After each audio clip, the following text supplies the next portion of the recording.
দর্শক কল্পনা করতে পারেন ইরানের কাছে যুদ্ধে যুক্তরাষ্ট্র হেরে যেতে পারে। এমন ঘটা কি সম্ভব? সম্ভব। একজন ব্যক্তি 3টা ভবিষ্যৎবাণী করছে, ইতিমধ্যে 2টা ভবিষ্যৎবাণী ফলে গেছে। সে একই ব্যক্তির ভবিষ্যৎবাণী হচ্ছে যুদ্ধে ইরানের কাছে পরাজিত হবে যুক্তরাষ্ট্র। এই খবর এনডিটিভি দিয়েছে এবং এই খবর রীতিমতো এখন ভাইরাল সারা দুনিয়ায়। অধ্যাপক সুইচিং জিয়াং এর একটি ভিডিও সম্প্রতি সামাজিক যোগাযোগ মাধ্যমে ভাইরাল হয়েছে। 2 বছর আগের ওই ভিডিওতে জিয়াং ভবিষ্যৎবাণী করেছিলেন ইরানের সঙ্গে যুদ্ধে হেরে যাবে যুক্তরাষ্ট্র। চীনের বংশোদ্ভূত কানাডীয় অধ্যাপক জিয়াং এর প্রেডিক্টিভ হিস্ট্রি নামে একটি ইউটিউব চ্যানেল আছে। তার চ্যানেলটি এখন দারুণ জনপ্রিয়। সেখানে তিনি নানা বিষয়ে কথা বলেন। তার চ্যানেলের অনুসারী 15 লাখের বেশি। 2024 সালে জিয়াং এর এমনই একটি বক্তব্যের ভিডিও এখন সামাজিক যোগাযোগ মাধ্যমে বিদ্যুৎ গতিতে ছড়িয়ে পড়েছে। ওই বক্তব্যে এই অধ্যাপক 3টি ভবিষ্যৎবাণী করেন। প্রথমটি হলো ডোনাল্ড ট্রাম্প যুক্তরাষ্ট্রের ক্ষমতায় ফিরে আসবেন, সেটা হয়েছে। দ্বিতীয় হলো তিনি ইরানের সঙ্গে যুদ্ধ শুরু করবেন, সেটাও হয়েছে। তৃতীয় হলো যুক্তরাষ্ট্র যুদ্ধে ইরানের কাছে হেরে যাবে।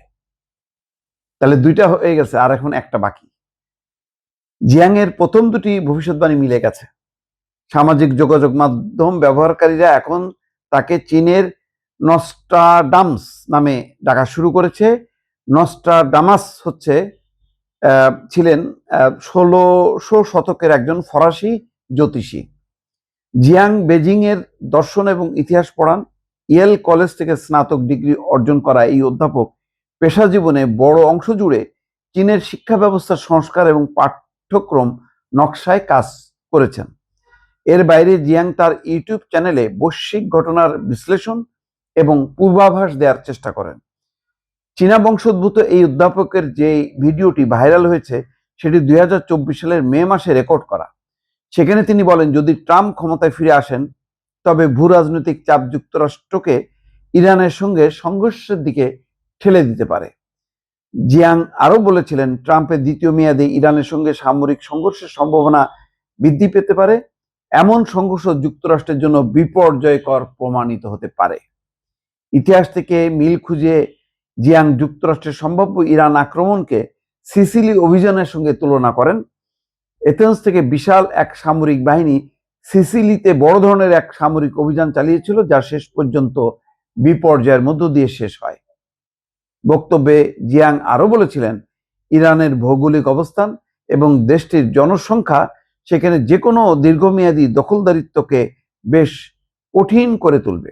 অর্থাৎ ইরানের যে ভৌগোলিক অবস্থান এবং এত বেশি জনসংখ্যা, সেইটা কেউ দখলদারিত্ব করতে পারবে না এই দেশটা।